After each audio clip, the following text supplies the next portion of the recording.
শাপলা চত্বর ট্র্যাজেডি কেন বন্ধ করা হয়েছিল টিভি চ্যানেল?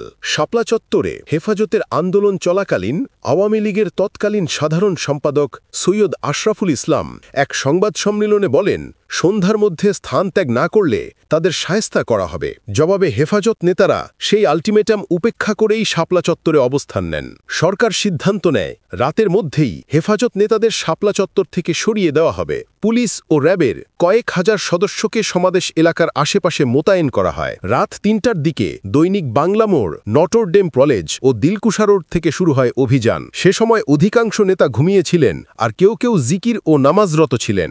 বৃষ্টির মতো গুলি ছড়ে আইন শৃঙ্খলা রক্ষাকারী বাহিনী, দিক বিদিক ছুটতে থাকে হেফাজতের কর্মীরা। অভিযান শুরুর ১০ মিনিটের মধ্যেই হাজার হাজার র্যাব ও পুলিশ সদস্য পৌঁছে যায় শাপলা চত্বরে। প্রাণ বাঁচাতে শত শত হেফাজত কর্মী আশ্রয় নেন আশেপাশের ভবনগুলোতে।